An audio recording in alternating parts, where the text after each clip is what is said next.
자, 다 준비 끝났죠? 이영훈 이사님 나오셨습니다. 안녕하세요. 네, 안녕하십니까. 네. 자, 오늘 일단 증시 호재와 악재 한번 좀 분간해 볼까요?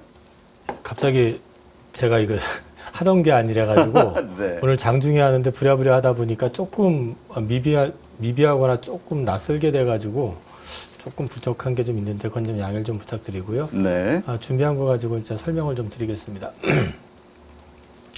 일단 호재라고 하면은 그 FOMC 당일날은 사실 시장에서 파월 의장 발언을 보고 이거 늦은 거 아니야. 한마디로 말하면 파월이 7월 달에 고용 데이터 봤을 때 네가 그러면 그걸 봤다면은 만약에 그때 봤다면 금리 인하 했을 거야 안 했을 거야? 라 물어보니까 했을 것 같아.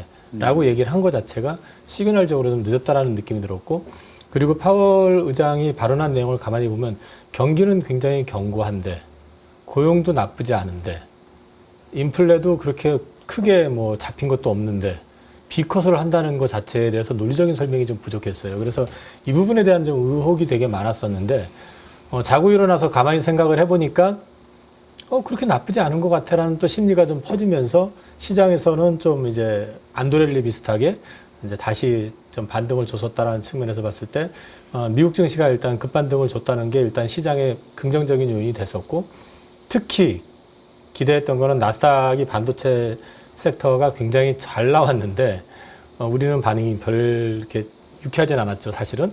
어찌됐든 뭐 그런 이슈들이 있었던 데다가 국내 증시의 가장 큰 문제 아니면 딜레마가 뭐였냐면은 갈만한 섹터가 이렇게 확 부각이 되질 않으니까 계속 순환매만 돌다가 어찌됐든 이게 금리나 수혜주의이기도 하지만은 모처럼 지금 바이오 섹터가 이틀 연속으로 굉장히 강하게 시세를 좀 분출해줬다는 측면에서 봤을 때 어쩌면은 이거 미장하고는 조금 분위기는 다릅니다. 근데 국장에서는 이게 좀 가능성이 있지 않을까? 이런 이제 기대감을 좀 가졌고, 그리고 BOJ가 금리 동결을 했잖아요. 네. 약간 그게 좀 설마 인상 못하지 하면서도 약간 불안하긴 했었거든요. 뭐 거기서 또 헛발질하면 정말 바보짓 하는 거죠. 그렇지. 그러니까 분위기 파악 못하는 이제 뱅크 오브 재팬이 되는 건데, 이번에는 금리 동결을 했는데 근데 오후 막판에 그 주가 지수가 좀 갑자기 급전직하했었거든요. 그게 뭐 때문에 그랬냐면 우에다 가스 총재가 또 이상한 소리 하는 거 아니야? 기자회견에서. 이제 그 우려감이 좀 있었거든요. 근데 내용 자체는 크게 노이즈가 될 만한 건 없는데, 시장에서 지금, 일단, 뱅크 오브 재팬까지 일단 무사 통과를 했다고 그러면, 적어도 당분간은 그 엔화 노이즈는 좀 제한적이 될 가능성이 높다라는 측면에서 봤을 때, 향후 증시 자체가 크게 흔들릴 요인은 하나는 일단 좀 제어가 된다. 네. 그런 측면에서 봐야 되는데, 지금, 파월 의장은 지금 연말까지 50bp 인하를 얘기를 했는데, 최근에 분위기를 보면은 그거 아니야 라는 뉘앙스들이 많거든요. 연말 전까지 50bp 한 번 더 할 것 같아. 그리고 25bp 할 것 같아. 그러니까 B컷을 한 번 더 할 것 같다. 이제 그 얘기들을 JP모건에서도 꺼냈고, 네. 최근에 이제 여기저기서 꺼내기 시작을 하는데, 좀 그러니까 더 시장이 움츠러드는 거죠. 지금 사실 연말까지는 뱅크 오브 재팬에서 금리 인상 한 번 더 할 거야라고 기대를 하고 시장에서 예상을 했는데, 그 부분에 대해서 하면 어떡하지? 약간 또 그런 걱정이 좀 있어요, 지금. 그래서 오늘 좀 혹시라도 강한 발언이 나오지 않을까를 우려했었는데, 일단은 무사히 넘어갔다라는 측면에서는 시장에서는 긍정적이 있고, 이거는 지금 사실 폴리마켓 같은 데서 지금 이제 지지율 표시하는 건데, 트럼프가 이번에 되게 반발했습니다. 50bp 인하 가지고 이건 정치 액션이다. 근데 솔직히 제가 봐도 그런 것 같거든요. 근데 어찌됐든 간에 시장에서는 그 해리스 쪽에 대한 그 기대감이 좀 커지면서 그 노이즈가 좀 제한되는 것도 증시에는 좀 안정되는 데는 도움이 되고 있는 것 같다. 근데 이제 그 악재라고 하는 거는 제가 제일 크게 우려했었던 건 사실 경기 노이즈, 두 번째는 엔화였거든요. 네. 근데 지금 엔화는 일단 제어가 됐는데, 현 시점에서는 앞서 말씀드린 것처럼 또 한 번의 B컷 가능성에 대한 노이즈는 계속될 가능성이 높습니다. 그래서 이것이 경제 지표들, 이제 각종 지표들 나올 때마다 특히 고용과 관련된 부분이 나온다든지 이럴 때 10월 초에 이제 또 나오게 되면 또 한 번 시장에 또 변수가 될 가능성이 있다. 그리고 오늘 밤이 선물 옵션 만기입니다. 내마녀의 날. 네.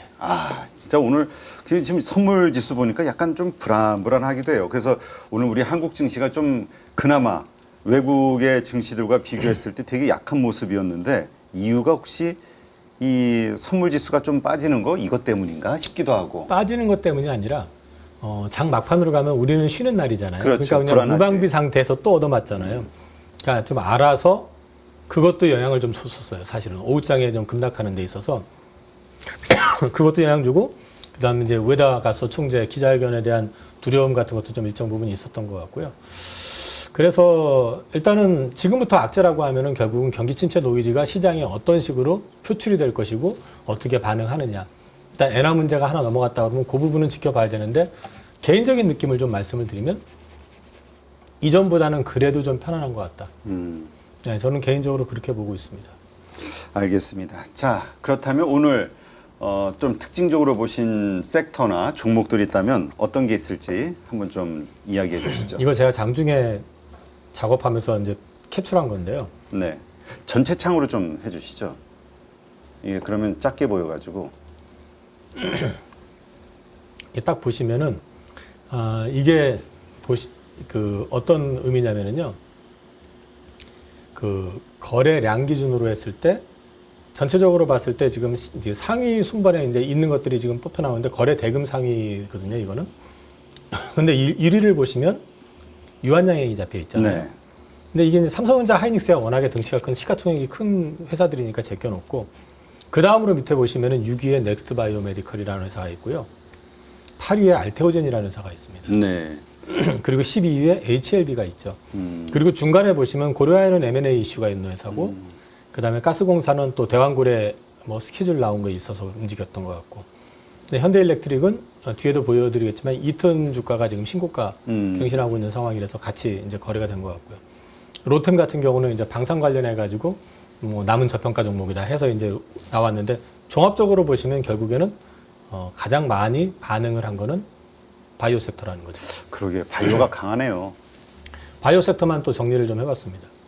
이게 지금 보시면은 삼성바이오로직스부터 시작해서 쭉 나와 있는데 외국인 순매수 그 금액 기준으로 이제 보시면은 삼성바이오로직스는 아무래도 105만 원짜리니까 수량 대비해 가지고 이제 많이 차지하겠지만은 내용을 놓고 보시면은 뭐 삼성바이오, 알테오젠, 유한양행 뭐 이런 회사들 그 아무래도 시가총액이 좀 크고 그 다음에 M&A 라이센스 아웃 관련된 이슈가 있거나 또는 그 모멘텀, 뭐 생물보안법이라든지 뭐 이제 바이오시밀라 이슈가 있거나 이런 회사들이 주로 이제 상위에 잡혀 있는데 이런 그림이 잡히는 게 연속으로 이틀 정도 잡혔다라는 얘기는 어쩌면 이 상반기에는 보시면은 바이오 섹터가 언제 갔지 싶을 정도로 그 알테오젠 중심으로 몇 개 종목만 바짝 당겼는데 최근에 이제 유한양행이 그 7만 원, 9만 원 선에서 왔다 갔다 하다가 급등할 때 바이오가 1차 랠리를 좀 보여줬었거든요. 근데 이번에는 지금 주도주가 딱히 부각되지 않는 상태에서 어제는 삼성바이오로직스를 중심으로 해서 생물보안법 관련된 주식이 움직였고 오늘 같은 경우는 딱 봐도 그냥 유한양행이 잡아당긴 그런 그림이거든요. 지금 명확하게 뚜렷하게 지금 그 라이센스 아웃이라든지 어떤 이벤트가 크게 부각될 게 없는 상황이라고 하면 순환매 쪽으로 해가지고 이런 식으로 이제 키 맞추기 하면서 한 단계씩 좀 올라가는 그림이 바이오 섹터 전반이 좀 나타날 가능성이 있다. 그런 측면에서 봤을 땐 바이오 섹터에 대해서는 앞으로도 좀 관심은 계속 좀 가져보셔야 될 것 같습니다. 네, 그 섹터로 좀 확산이 되고 있다 상승이. 네네. 그리고 지금 보시면 제가 바이오 섹터에서 이제 조심해야 되는 게 뭐냐면은 소위 쩌리들이 같이 막 급풍분을 하기 시작하면 그건 과열 시그널이거든요. 근데 이런 거는 봐야 될 것 같아요. 이번에 바이오 섹터의 상승이 어디까지 갈지는 모르겠습니다만 만약에 이 고점 부근에서 탈출 못한다 그러면 우리 지난 4년간 엄청나게 빠지고 고생을 했던 이러한 일들이 또 반복이 될 수도 있는 거잖아요. 그래서 저는 이제 제 고객님들한테도 말씀드리는 거고 제가 항상 바이오 관련해서 말씀드리는 건 뭐냐면 기업의 내용을 먼저 보셔야 된다는 거거든요. 그러니까 너무 작은 주식, 검증되지 않은 주식 소문만 듣고 사셨다가는 물리면 답이 없거든요. 오히려 지금은 시장이 좀 보여주는 게 분명히 있습니다. 그래서 그 명확하게 이제 글로벌화되는 기업들, 그러니까 라이센스 아웃이 됐던 신약 출시가 됐던 그러면서 실제로 돈이 들어오는 기업들 이런 주식들이 조정을 받을 때 좀 들어가 보시는 전략. 아무래도 시가총액이 작은 것보다는 좀 큰 것들에 많이 이제 포지션이 돼 있다는 점이 있고요. 그다음에 이제 투자를 하실 때 항상 그 지분 희석에 대한 리스크를 조심하셔야 되거든요. 유상증자, 유상증자든 CB를 찍든 뭐 12. 이제. 근데 보통 CB를 통해서 유상증자를 통해 가지고도 또 기업이 레벨업이 되는 경우가 있기는 한데 지금 시점부터는 그거보다는 그 기업의 내재 가치 그다음에 향후 기업 내재에 돼 있는 돈을 기준으로 봤을 때 최소 2, 3년 정도는 충분히 운영이 가능한 현금이 현금을 있어야 갖고 있어야 되고 그다음에 이제 플랫폼이 됐던 아니면 파이프라인이 됐던 하나를 가지고 있는 게 아니고 좀 멀티플하게 지금 진행을 하고 있는 회사들 그런 쪽으로 관심을 가져보시면 너무 비싸게만 쫓아가지지 않는다면은 뭐 4년 전만 하더라도 사실은 이 표현이 좀 그 저급하지만은 그 돈발로 움직였잖아요. 어울리십니다. 아 죄송합니다. 자주 쓰십시오. 어울리십니다. 네, 알겠습니다. 하여튼 그렇게 움직였었다는 네. 건 그러니까 돈의 힘에 의해서 이제 움직였었던 측면들이 많았다고 하면 지금 움직이는 종목들 같은 경우 예를 들어서 유한야행 같은 경우는 이미 라이센스 아웃한 것이 신약 승인을 받았고 그것과 관련돼서 마켓 사이즈가 지금 전망이 되고 있잖아요. 그리고 이제 오픈 이노베이션 전략으로 해서 지금 2차로 추가로 이제 관련해 가지고 기대되는 것들도 가지고 있고 또 뭐 예를 들어서 뭐 알테오젠 같은 경우도 이제 SC 제형 그 임상 3상 결과가 다음 주 화요일 날인가 아마 나올 거예요. 마무리가 되면서. 그럼 그 결과에 따라서 또 이제 이거는 기업의 어떤 가치가 또 바뀔 수도 있는 측면이 있고 예를 들어서 리가켄 바이오 같은 경우도 맨날 유상증자들하고 정신없었는데 라이센스 아웃 많이 했다면서도 근데 얘네는 오리온이 들어와 가지고 돈을 그렇지 지금 몇천억 들고 있잖아요. 몇천억 갖다 놓았죠. 그다음에 에러한 것들도 임상 단계 올라가면 마일스톤 들어올 거고. 그러니까 이제 이런 식으로 조금 어떤 스토리가 만들어지는 회사들 같은 경우는 사실 보면은요 바이오 섹터 제가 이제 어디서도 그 얘기를 했는데 수익률로 따지면 2천억에서 한 5천억 내외 되는 종목을 잘 고르면 그게 대박이 날 수 있어요. 많아지면. 그래요? 근데 문제는요 대박이 나는 종목들은 그 섹터 내에서 그 범주 내에 있는 종목들은 검증이 안 된 게 부지기수예요. 그 얘기는 뽑기식으로 내가 이거 하나 찍었더니 이게 대박이 났다. 이거는 거의 불가능한 얘기거든요. 그러니까 그 확률을 리스크를 최소화하려면 정말 많은 시간이 필요합니다. 그리고 그 많은 스트레스를 자기가 감당을 할 수 있어야 되거든요. 근데 그렇게까지 해가면서 하시는 것보다 그 요즘 뭐 잘 나가는 미장이든 아니면 뭐 유럽이라든지 이런 쪽을 기준으로 했을 때 일라이릴리 같은 거 사놨었으면 돈 엄청 많이 벌지 않았겠어요? 그렇죠. 그러니까 이런 얘기를 머크 같은 주식도 사놓으면 지금 신고가까지는 아니지만 굉장히 고가에 올라와 있는 상태거든요. 이 말씀을 드리는 건 너무 작은 거에서 대박을 보겠다고 한 방을 노리시는 투자는 투자가 아니에요, 사실은. 도박이다. 능력이 안 되시면 능력이 안 되는데 욕심을 내는 건 그거는 무리거든요, 사실은. 네. 그 능력을 과대평가 이런 차원에서 아니라 본인이 그거를 백업하면서 누구 말을 듣는 게 아니라 자기가 스스로 판단할 수 있는 정도가 안 되시면 너무 작은 것에 귀로 듣고 투자하셨다가는 그만큼 크게 다칠 수도 있다. 그래서 이제 그런 부분보다는 조금 우리 그 바이오 주식들도 글로벌화 되기 시작한다고 그러면은 이전보다는 흐름이 좀 달라질 가능성이 높다라는 측면에서 봤을 때는 조금 규모가 있는 쪽에서 하시는 것도 좋고요. 그렇게 가시는 게 좋을 것 같습니다. 참고적으로 제가 모 주식을 가지고 4년 동안 보유하고 있으면서 한 10년 늙은 것 같아요. 그 스트레스 엄청 받아가지고. 물론 결과는 잘 됐지만, 사가지고 100% 뭔데요, 그게? 또 그러니까 더 궁금하잖아. 지난 건데, 알테오젠이에요. 알테오젠. 저거 제가 2만원대 중반에 샀거든요. 네. 5만원까지 갔었거든요, 단기에. 안 팔았더니 다시 2만원 왔고요. 그게 7만원 같은 걸 안 팔았더니 2만원 밑으로 떨어졌었고요. 그 다음에 이게 4년 동안 있었던 일이에요. 그 중간엔 또 움직이지도 않고 그냥 이런 경우들도 되게 많았었고. 그래서 제가 제가 원래 남한테 그렇게 막 쌍욕 안 하거든요. 저한테 맨날 난 미친놈이야, 제정신이 아니야. 그 스트레스라는 게요. 그렇지. 그러니까 일반 투자자들 같은 경우도 마찬가지지만 저 같은 경우도 마찬가지인 게, 그러니까 크게 차이가 없는 게 수익이 크게 났던 게 원금 밑으로 떨어지면은 정말 멍청한 짓 했다는 생각밖에 안 들잖아요. 맞아요. 자괴감 들고. 그 짓을 4년을 견뎠거든요, 이게 사실은. 근데 이제 제가 그래서 막 바이오에서 한 방 이렇게 노리시는 분들 계시잖아요. 작은 거 가지고. 저 소개받을 때도 손님들이 너 바이오 좀 볼 줄 안다며? 이 이사님 바이오 잘한다 그래서 그게 제일 스트레스예요. 저 양반은 어떻게 내가 설명을 해야 되지? 그러니까 모두가 아는 대형 종목들 가운데서 안전성 있게 찾아도 스트레스를 받는데 하물며 하물며 작은 소형주에다가는 진짜 알테오젠 같은 경우는 제가 처음 들어갔을 때 시가총액이 2천억이었습니다. 지금 19조예요. 그런데 제가 그 말씀을 드리려고 하는 게 아니고요. 2천억짜리가 아까 단기 수익 크게 난다고 했잖아요. 7만 5천 원 가잖아요. 네. 그럼 시가총액 한 8천억 돼요. 4배 올라가는 거예요. 3, 4배. 근데 그게 도로 원금 같다고 생각을 해보세요. 그렇지. 그러니까 제가 이 말씀을 드리는 건 저거 사놓고 나서 정말 나오는 자료, 기사, 리포트 다 뒤져가고 리포트 쓴 애널한테 전화해가지고 조목조목 따져보고 별짓 다 했어요.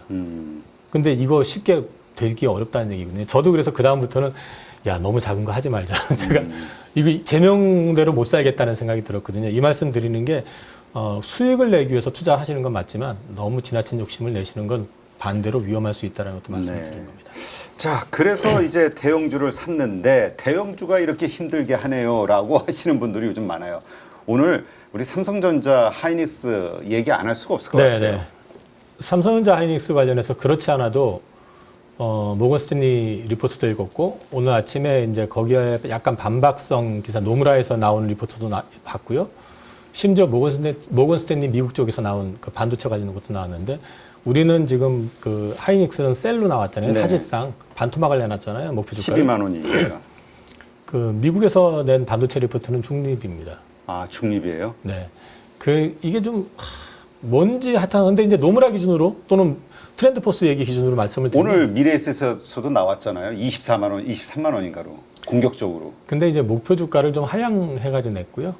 근데 이제 그 외국계 리포트에 대한 맹신도 있고 아무래도 지금 외국인들이 영향력이 워낙에 크기 때문에 국내 증권사 리포트가 잘못 썼다는 게 아니라 그 외국인들의 영향을 좀 어떻게 주느냐가 더 중요하잖아요. 그래서 외국계 거를 좀 근거로 보면 오버했다. 노무라에서는 그 다음에 이제 저쪽 미국 쪽에서 나온 것도 오늘 기사를 통해서 봤는데 그거는 거기도 그 올해보다는 좀 하향될 것 같기는 하지만 뭐 지금 국장에서 이번에 나왔던 그 리포트처럼 뭐 레거시도 꺾이고 뭐도 꺾이고 막 이러면서 뭐 급락하는 그런 그림은 아니다.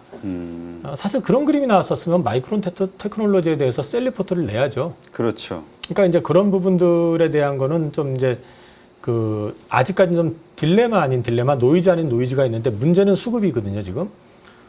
제가 그래서 이쪽 섹터에 이쪽 그 반도체 업계에서 연구원으로 근무하는 분하고도 톡도 해보고, 그 다음에 이제 이쪽 그 IT 쪽 섹터에 좀 많이 아시는, 이제 전공을 그쪽으로 하신 분들하고도 이제 의견을 나눠봤는데, 전반적인 의견은 그 정도는 아니다인데, 문제는 이제 수급적으로 봤을 때, 모건 스탠리 리포트가 주는 가장 큰 문제는 3분기 괜찮은 거 알아. 첫 번째가 그거예요. 그렇지. 4분기도 나쁘지 않아. 근데 말이야, 3분기를 선행을 하기 때문에 내년 넘어가면서부터 실적이 조금 애매해질 거리거든요. 그 이제 문제가 뭐냐면 거기에 딱 발목이 잡혀버리니까 3분기가 예상이 지금 9조대 중반 삼성전자 기준으로 영업이익 이거 10조 나와도 서프라이즈네 하고 흥분 못 할 거라는 거죠. 그렇죠. 발목을 잡아버리는 거거든요. 그래서 이제 저는 그래서 이제 그 투자하시는 분들한테 삼성전자를 지금은 안 권해요. 그러니까 이제 장기 투자하시겠다, 본인이 사시겠다 그러면 안 말리지만 안 권하는데 지금 구간에선 섣불리 팔 구간은 아닌 것 같아요. 가지고 개인적으로. 있다면. 네. 그 대신에 염두에 두셔야 되는 건 저는 10월장은 좋게 본다고 말씀을 계속 드려왔는데 10월장 반등할 때는 반도체 특히 이 레거시 쪽이 많은 한국 그 삼성전자라든지 하이닉스의 반등 상승폭은 생각보다 크지 않을 것 같다.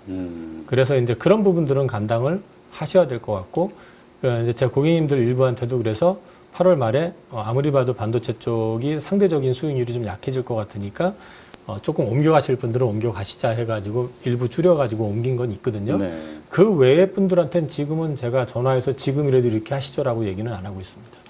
아, 근데 요즘 이렇게 삼성전자에 대해서 힘들어하는 분들이 나오다 보니까 자연스럽게 나오는 질문이 지금 한국의 경제를 이끌고 있는 삼성과 현대 이게 이제까지는 서로 경쟁적으로 뭔가 어떤 이슈가 나왔을 때 그 내놓잖아요. 어떤 그 회사의 정책들을. 네. 그런 측면에서 밸류업과 관련해서 삼성전자가 별 움직임이 안 보인다. 자사주 문제도 그렇고 뭐 이런 이야기들이 있어요. 현대차 같은 경우는 지금 막 공격적으로 밸류업 이야기들이 나오고 있잖아요. 우선 저도 제 고객님들 삼성전자 보유하고 있다는 걸 전제로 말씀을 좀 드리는데 현대차가 밸류업 하는 부분들은 일견 충분히 당연히 그렇게 해야 된다고 생각을 합니다. 네. 일단은 지금 현대차 같은 경우는 영업이익률이 글로벌 넘버1이에요. 현대차 그룹을 기준으로 했을 때 네. 기아차가 넘버1이고 현대차가 아마 테슬라보다 조금 많을 거예요. 근데 주주 환원율로 따지면은 몇 번 제가 현대차에 대해서 말씀을 드렸지만은 미국은 일단 제껴놓고 거기는 110%씩 주주 환원을 하니까 그 일본의 도요타, 혼다가 50%대 초반이거든요. 52, 3%. 이번에 밸류업 발표한 게 35%입니다. 네. 안 했었던 거거든요, 그동안에. 그동안에 안 했었던 이유가 여러 가지가 있지만 그 중에 하나는 저는 지배구조 개편 이슈도 있었다고 생각을 합니다. 네. 이제는 하는 게 정상이고요. 그 다음에 또, 한 번 영업이익률이 높아졌다는 얘기는 이 포트폴리오, 판매하는 포트폴리오 자체가 굉장히 견고해졌다는 얘기거든요. 네. 이거는 쉽게 바뀌진 않아요. 그러면 지금 해도 괜찮은데 지금 문제는 삼성전자 같은 회사, 빅텍, IT 쪽은 다들 아시지만 이 사이클이 되게 심하잖아요. 그렇죠. 좋을 때는 60조, 70조 이익도 내는데 안 좋을 때는 적자가 나는 회사거든요. 지금 구간에서는 사실 삼성전자가 밸류업이라고 하는 측면에서 놓고 얘기를 한다고 그러면 뭘 해야 되느냐면은 저는 자사주 매입이나 이런 쪽보다는요, 회사를 좀 혁신할 수 있는 방법. 예를 들어서 M&A도 될 수 있고. 아니 그거 M&A를 도대체 우리가 몇 년 뭐 코로나에 나왔을 때서부터 지금 몇 년째 한 4년째 기다렸던 것 같은데 대형 M&A에 대한 기대감. 아마도 그동안 그 우리나라 업체들이 M&A 한 회사들이 잘 된 케이스가 거의 없었거든요. 삼성도 사실 지금 하만이라는 회사 인수해놓고 그 적자 만들었다 이제 흑자 겨우 올라오는 정도잖아요. 그래요.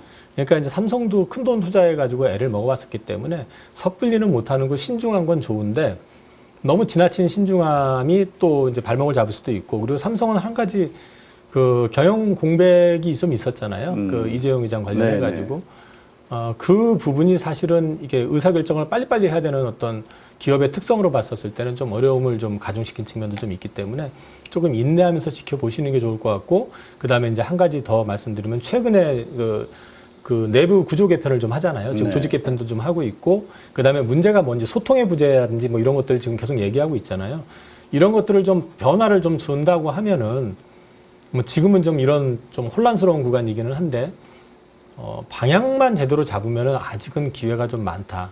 보유한 현금도 있고 그 다음에 삼성이 어쨌든 가지고 있는 기초 체력이라는 게 있기 때문에 그래서 저는 지금 구간에서 자사주 매입 소각 이런 걸 요구하는 것보다는 조금 인내하면서 방향 제시하는 걸 오히려 좀 주시하시고 그걸 끊임없이 시장하고 소통하면서 제시하게끔 요구하는 게 삼성전자의 밸류업에는 더 낫지 않을까 싶습니다. 그렇죠. 사실 그 삼성전자는 우리가 기대하는 건 사실 아마 자사주 소각 이런 거보다 말씀하신 이 M&A라든가 네네. 성장, 새로운 성장 동력을 찾는 거. 맞습니다. 네네. 왜냐면 파운드리 쪽에서 그게 될 거라고 생각했는데 어쨌든 지금 결과적으로는 거의 실패로 네네네. 보이니까 그거를 만회할 만한 혹은 기대를 가질 만한 뭔가 또 다른 성장 동력을 가졌으면 하는 기대감이 있죠. 네네. 그게 밸류업인 것 같아요. 네. 자, 내일장 우리가 체크해야 될 포인트 어떤 게 있을까요? 일단 오늘 이제 뇌만의 날 네. 이게 사실 근데 이제 9월은 전통적으로 약세 구간이었다라는 게 이번에 깨질지 안 깨질지 좀 봐야 되는데 저는 저도 주식 갖고 있는 입장이긴 하지만 10월장을 좋게 본다 그러면은 좀 싸게 살 기회를 좀 더 많이 줬으면 좋겠다. 개인적으로. 그러니까 차라리 이번에 내만의 날로 미국장이 흔들리고 만약에 그것이 적용이 돼서 월요일장이 우리 장도 흔들린다면 오히려 좋은 저가 매수 그거는 기회다. 뭐 팔아야 될 기회가 아니라 오히려 저는 사야 될 기회라고 보고 있다라는 걸 이제 말씀을 드리는 겁니다. 장에 대해서 이제 제 생각을 좀 노출시키는 거니까 또 빠지라고 한다고 저한테 뭐라고 하지 마세요. 누가 저 댓글 안 봐야지 이제는. 보지 마요. 그 다음에 현 시점에서는 당장 노출된 이슈 자체는 좀 제한적으로 보입니다. 네. 근데 이제 그 엔화에 대한 리스크가 굉장히 컸었는데 그 부분을 일단 이번에 무사히 넘어갔다는 측면에서 봤을 때는 적어도 11월까지는 별 노이즈 없을 것 같다. 그 대신에 PC 역시 마찬가지고요. 다만 이제 10월 초에 나올 고용지표는 또 한 번의 경기 침체 노이즈, 그 다음에 이제 B컵 관련해가지고 약간의 노이즈가 나올 가능성은 있다. 근데 저는 10월 달은 개인적으로는, 그 옐런이 마법의 지팡이를 휘두를 것 같기 때문에 개인적으로는 10월장에 대해서는 좀 긍정적으로 보고 있다.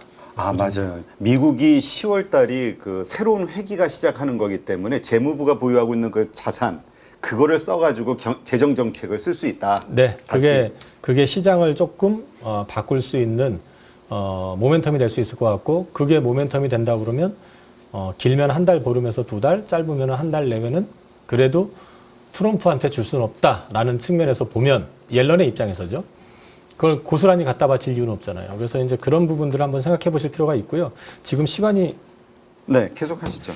제가 마무리를. 예, 아까 이제 반도체 말씀을 좀 하셔가지고 네. 이제 그 노이즈 관련된 거는 아까 대충 설명을 드렸지만은 저희 IM증권 성명서변의 이제 얘기를 가지고 이제 정리를 좀 간단하게 해보면은 지금 설비 확대하는 거에 대해서는 다소 좀 부정적인 생각은 좀 갖고 있는 것 같은데 그 애널리스트의 뷰로 보면은 내년 실적 끝까지는 확장되는 걸로 보는 것 같더라고요. 50한 2, 3조. 네. 근데 내후년에 조금 이제 경기 침체 노이즈하고 좀 빠질 거라고 전망을 하고 있는 것 같습니다.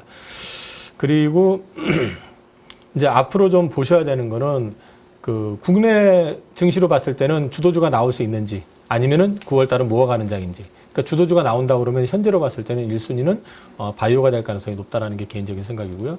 그다음에 이제 반도체 회복 여부. 이게 이제 마이크론 테크놀로지 실적 발표 나오면서 거기서 가이던스를 어떻게 제시하는지도 작게나마 하나의 변수가 있을 것 같고요. 그리고 이제 금투세 이슈 뭐 24일 날 뭐 한다는데 그 어떻게 될지 모르겠지만은 시간을 끌면 끌수록 투자자 손실은 더 확대된다라는 거. 네. 그리고 10월장 기대감 말씀을 드렸고요. 그리고 이제 인플레가 꺾이면은 통상적으로 지금 이제 시장을 좋게 보는 쪽 시각은 뭐냐면 인플레가 꺾이면 지금 이제 파월의 시각인데 인플레가 꺾이니까 금리 내려줄게 이거잖아요. 근데 인플레가 꺾인다는 얘기는 경기가 바닥에서 돌아선다는 얘기인데 거기다가 금리 내려주면 유동성을 부어버리는 거잖아요. 그래서 좋게 보는 시각에서는 그래서 내년에 버블이 나올 수도 있다. 근데 이제 나쁘게 얘기하면은 경기 침체 노이즈 때문에 비컨 여부가 또 추가적으로 나오게 될 경우에는 진짜 문제가 될 수 있지 않느냐.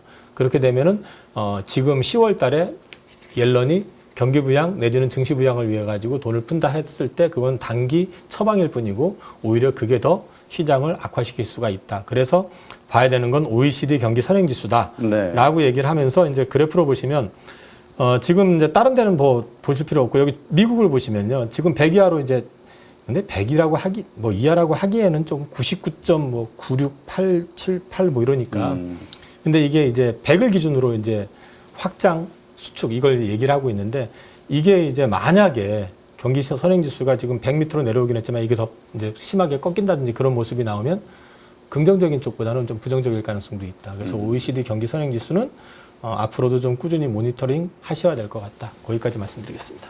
자, 그렇다면 앞으로의 증시 흐름 어떻게 예상을 하세요? 저는 9월 달 말씀드린 것처럼 빠지면 좋겠다. 이거 빠지란 얘기 아닙니다. 그러니까 빠진다면 좋은 매수의 기회가 왔다로 보자. 네, 그렇게 보셔도 좋을 것 같고. 다르고 다른데. 네, 좀 얄밉게 얘기했죠. 근데 이제 10월장은 저는 개인적으로 긍정적으로 보고 있고, 그 다음에 10월, 그 다음에 11월 어느 시점까지는 그래도 증시가 한 번쯤은 숨통을 트일 것 같다. 대신에 그게 우리가 좀 활발하게 나오려고 그러면 금투세 이슈가 해소가 돼준다면 오히려 좀 기회가 더 커질 수도 있다. 참고적으로 오늘 제가 개별 종목들 몇 종목을 보니까요. 이제 개별 종목들을 왜 보냐면 5월 달부터 수급을 다 비워버렸단 말이에요. 네. 기관 투자가들이 작살이 났거든요. 거기는 반토막이 기본입니다. 근데 최근에 보면 사모펀드나 그 다음에 이제 기관에서 일부 사는 종목들이 몇 개 보입니다. 지금 제가 안 갖고 있는 종목 기준으로 말씀드리면 태광 같은 주식 보시면 최근에 사모펀드나 이런 쪽에서 매수하는 게 좀 있고요. 네. 지금 사시라고 말씀드리는 거 아니에요. 개별 종목 오늘 뒤져보다 보니까 네. 몇 종목들이 그런 것들이 좀 보이더라고요. 그 얘기는 뒤집어 놓고 얘기하면 증시 지수를 크게 올리는 게 부담스럽다 그러면은 이런 개별 종목장이 또 의외로 10월 달에 연출이 될 가능성도 좀 있다. 일단 국내에서는 삼성전자 하이닉스가 올라가는 폭 자체가 생각보다 크지는 않을 것 같기 때문에 그런 것도 한번 참고해 보셔도 될 것 같습니다. 네, 알겠습니다. 하여튼 요즘 그 PER 기준으로 6배, 7배 하는 종목들이 괜찮은 종목들이 꽤 허다하게 널려 있긴 하더라고요. 그거 별 의미 없습니다. 그러니까 이게 말이 안 되잖아요. 이게 결국은 우리 유동성, 이 수급의 문제로 봐야 되는 거겠죠. 이거 자꾸 이제 이렇게 되면 또 저걸로 돌아가는데 이거 저기 금수세 이슈 구체화되기 시작하면서 개별 종목 주식들이 부러지기 시작했거든요. 부러지기 직전에 보시면은 5월달, 6월달 한번 보시면요. 그 시점에서 운용사들이 전부 개별 종목을 다 매도, 다 정리가 된 거예요. 그럼 그때 다 부러져 버렸고 개인 투자자들은 손절을 못하니까 그냥 안고 뭐지 하고 있다 보니까 금투세가 된 거죠. 지금 사실 이런 부분들이 다시 회복이 되려고 그러면 결국은 기관 투자가들도 싼 거 사거든요. 네. 많이 빠진 거. 그럼 어떤 룸을 열어주게 될 경우에는 사실 수급이 비어있고 밸류에이션 싼 거 사게 되면 그런 것들이 오히려 지금 삼성전자나 하이닉스나 이런 주식을 통해 가지고 지수를 3,000을 못 만들 거라고 한다면 오히려 그런 개별 종목장에서 고점 대비해 가지고 반토막 이상 난 것들이 수두룩하기 때문에 그런 종목들 중에서 어쩌면은 10월장이 좀 세게 나올 수도 있다. 그래서 그 키워드는 결국은 또 금투세다 이렇게 말씀드릴 수 있을 것 같습니다. 알겠습니다. 자, 관련되신 분들 좀 잘 좀 고민해 보시기 바랍니다. 참, 우리 하도 얘기를 했더니 이제 목이 아파요. 자, 오늘도 이렇게 좋은 인사이트 함께 해주신 우리 이영훈 이사님 수고 많으셨고요. 고맙습니다. 네, 고맙습니다.